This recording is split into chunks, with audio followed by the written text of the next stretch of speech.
Now, the Malaysian cartoonist Lot did this really nice cartoon series. We've been trying to get him to allow us to reproduce it. This was done like 30 years ago, about the 5 kings of ancient Singapura. And it's about a 2 full newspaper page spread, and it's actually pretty good.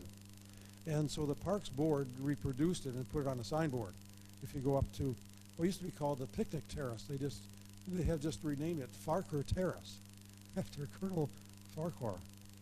So they have this whole thing up there. It's a really nice place. I always take my students to look at it. They always enjoy it.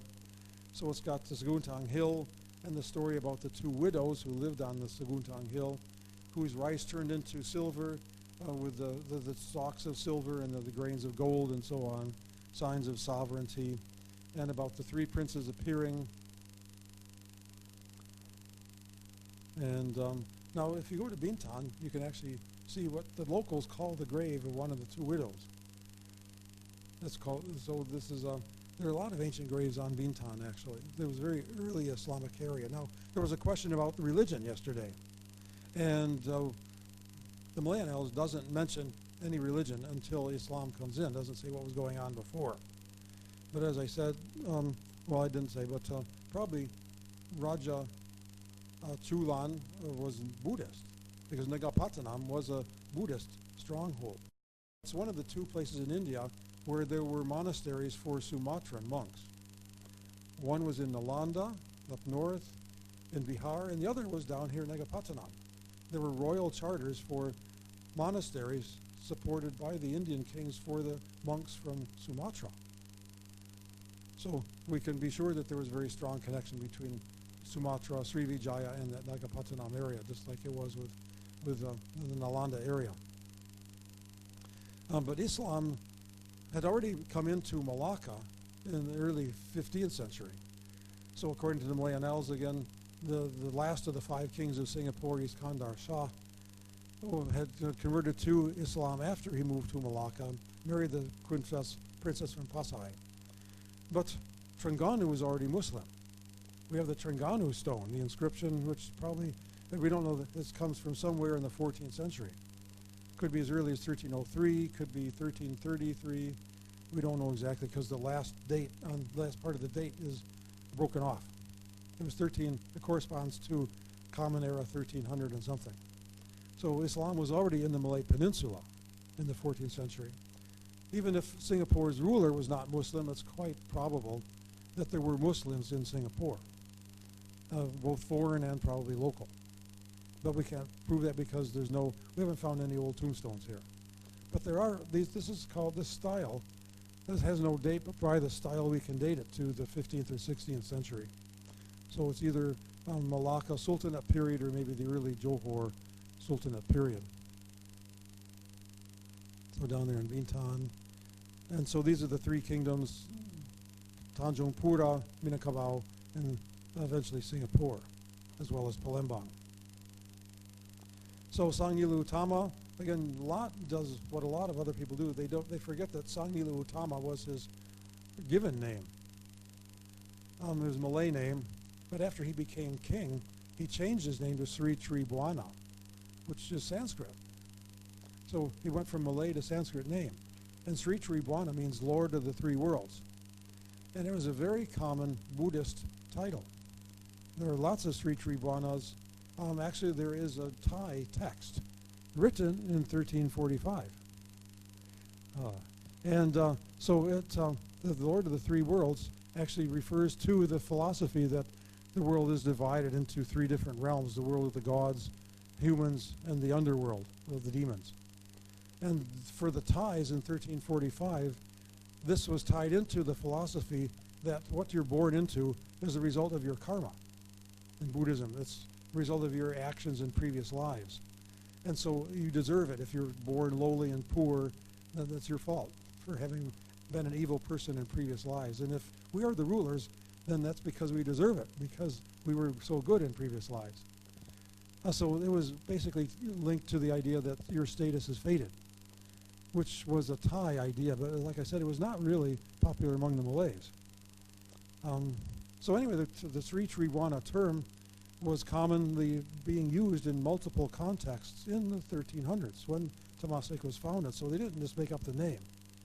It was floating around all over the Buddhist area of Southeast Asia. And a lot of people forget that after he changed his name after becoming king from Sangnilu Utamatu Sri Triwana, like Lot does that also. So he goes to look for a site. He comes to Bintan, meets the Kedar Shah, and invents the Nobat. And then one day he gets bored again and wants to go hunting. And so he goes out onto the north coast, and he goes to a place called Tanjung Bumian. I don't know if Tanjung Bumian still exists. I haven't been able to find it. But anyway, he goes up. So he goes up on a rock, and he looks across the Singapore Strait, and he sees a land. And so he asks, "What's that land over there?" And they say, "That's Temasek, Your Highness." So, I want to go there. And so he heads across the Singapore Strait, but a big storm comes up. And they throw everything off the ship, but in the end, he has to throw his crown overboard. And then the storm miraculously ceases. Obviously, this is another symbol. All the first 5, 6 stories in the Millennials are very symbolic. And so this one talks about him actually giving up his sign of sovereignty, which is probably linked to something else that was really going on. Maybe not in the 7th century, but in the 14th century. And so he looked across the water, and he saw this beautiful white sandy beach. And that's what attracted him to come, this beautiful white sand. So they came across and to Temasek to see the white sandy beach. And then they strolled around. And so this is, of course, the cricket club and the Badang. And so we did a short excavation there in 2002. And we found the white sand. The whole underneath the Badang, the cricket club, is the white sandy beach that is mentioned in the Millennials. And I showed you yesterday the picture of St. Andrew's Cathedral that's under there. It goes all the way to Kampong Glam. So there was a long stretch of white sand. Now, of course, it's all gone. But it's there. It's just buried under the later cricket club, the other layers. So here's this is the pre-14th century layer, white sand. Then here it changed black. That is the 14th century layer, very thick, maybe 30 centimeter thick layer of black sand stained by all the human activity, dumping charcoal, carbon, other organic material on there. And then we got the orange layer. This was probably dumped on during the early colonial period to raise the level, flatten it off, and so on. So again, these were landmarks. The author of the Millennials, or at least the guy who copied it and re-edited it in 1612, was still very concerned to say, and if you don't believe me, these landmarks still exist. He talks about the split boulder was still here with a writing on it with Hindustani characters. He talks about the white sand beach. Again, you can go see that. There are a few other landmarks like this, like the soil that was stained red by the blood of a person who was executed by the king. It was the Batu Merah. So he says that's still there in Singapore today. So for whatever reason, they were very concerned to underline the veracity of that section, this early section of the Millennials in early 17th century. So there's the white sand. And then, of course, he sees a strange animal. And the description, however, doesn't fit that of a lion. We have to move with great speed, red body, black head, and white breast. Rather bigger than a billy goat. And so when it saw the people, it went back into the forest and was never seen again. And so they are puzzled by this animal, which they eventually decide to call a lion. But of course, as some people said yesterday, they had probably never seen a lion. And obviously they didn't know what it looked like. They just said, people say lions look like that. So, but they don't say it was a lion. They just say it's a strange animal. They decided to say, looked like a lion. That's all it is. Now, actually, there was at least one lion which did pass through Srivijaya. Because we know in the 11th century, the Srivijayans once did present a lion, a real lion, to the ruler of China. There's one thing they brought as tribute. No, they must have gotten it from India, because there were lions in India. You have all the Ashoka pillars with lions on them going back 2,000 years. So the Srivijayans did see a lion. It wasn't like they had never seen one. They could see them in India all the time. So they really did know what it looked like. So here, but then this obviously is a mythical beast, which they're going to call a lion for some reason. And in my book, I speculate this is actually what in Sumatra is still called the Jangi, which is a kind of mythical beast which guards the gold mines. And still they have the spears in, like, among the regalia of the old Minangkabau kingdom, where they usually have these tufts of fur on it, and they call that the rambut, the fur of the Jangi. So it's still part of the pusaka of the old Minangkabau. So he builds the city, rules for 48 years, and Singapura became a great city. This is the first great city in the Malay realm, according to the Malay annals. And many foreigners came here from all over, and it became famous throughout the world. So we've got this two parallel changes that took place from Sang Nila Utama to Sri Tribuana, from Temasek to Singapura. It's both changing from Malay to Sanskrit. So it's becoming international. It's using an international language. It's trying to fit into an international network. And so it's branding. So they're already engaged in a branding exercise in the 14th century. So then it says that so then the story 5 is that about Badang and his eating the vomit of the demon, becoming very strong, becoming the great champion who beats the champions from both Java and India. Those were the two great rivals of the Malays at this period, was the Javanese and the Indians. And so they had the trials of strength. It was actually, as far as we can gather, a fairly common phenomenon that instead of having big multiple wars with various groups, they would appoint champions, just like in the Greek mythology. So let the champions fight it out. Well, they'd have these various contests of strength. So the Malayan Annals is actually tapping into an actual kind of custom that was fairly widespread. And so he becomes the war chief. He threw the big rock. And here again, there's not just random that they said he threw the rock from the hill to the mouth of the river. There was a link, obviously, between the palace on the hill and the inscription at the river's mouth. So the rock, this big boulder, again, is probably meant to be a reference to the inscription at the mouth of the river, which was still there in 1612, and people could still see the writing on it. So probably there was the river mouth inscription was meant to underline the sovereignty of the guy who lived up on the hill.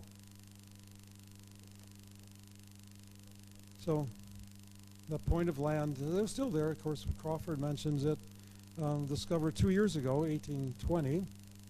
Again, it was not known by the local people didn't point it out, let's say. They didn't know, Raffles didn't see it apparently in 1819. But this rock with the inscription on it at the Tanjung Singapura, Kuala Singapura, so where the Merlion was, at that spot there, and that's the inscription on it, I think. So he died, so Lot says in his comic here, he built a city called Singapura. The year is 1299. How does Lot know that? Because he didn't use AD or the Christian calendar in the Malayan Annals. So why does he say that? Well, this was worked out by a British historian named Linehan. So the Malayan Annals doesn't have dates, but it has these reigns length of each of the kings, the five kings of ancient Singapore. Sri Tribuana, 48 years.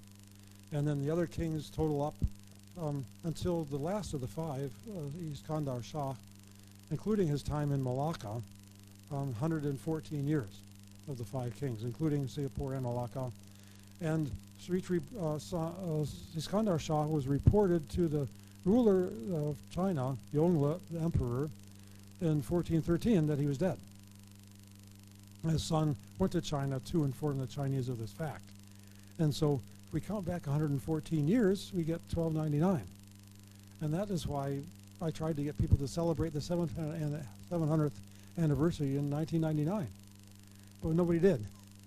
So now we got to wait another like 30-something years, 33 years, until we can have the 750th. Hopefully I'll still be around. Hopefully someone will want to celebrate by that time. So, yeah, so Singapore, according to this, would be founded in 1299.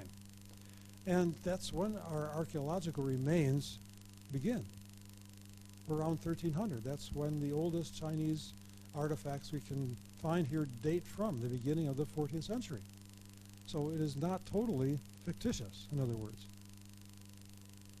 And then we know that according to a Javanese text of the 16th century, there was an oath sworn by the ruler of Majapahit, the prime minister of Majapahit, Gajah Mada, that he would conquer the whole Nusantara. And he wouldn't have Palapa, whatever that was, we don't know. He wouldn't enjoy Palapa until he conquered all these places. Then they list all the targets, and Temasek is one of them. So Temasek was coveted by the Batara Majapahit, just as the Malayan Annals says. And 1365, Temasek appears in a list of the dependencies of Majapahit in this Nagara Kertagama text, which is written by the court poet of Majapahit.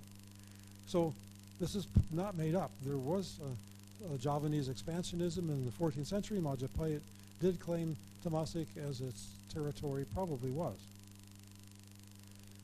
So then in chapter 6, we get the conversions to Islam in Pasai. Obviously, there's a very strong link with Pasai. And we get the attack of the Ikan Todak, which is often translated wrongly as swordfish, but it means garfish. Ikan Todak, garfish. Sangra Juna Tapa, he's a treasury official. He commits treason, allows the Javanese into the fort. So just like Wang Dayuan said, there was a fort wall, which the Temasek people shut up against the Xian, or the Shan. The Malayan Annals also mentions the wall. And of course the earth wall was still there when the British arrived in 1819. Oops. And this is not totally fictitious. People have been killed by Ikan Todak. There are at least 2 known cases in recent times. Fishermen go out in little sampans at night and shine their lights to try and attract fish. These Ikan Todak will be so attracted they'll jump toward the light. And 2 people got stabbed by the Ikan Todak and died. And so this is a Straits Times story. Stabbed to death, one got hit in the throat, the other got hit in the chest. So they can kill people, and they have.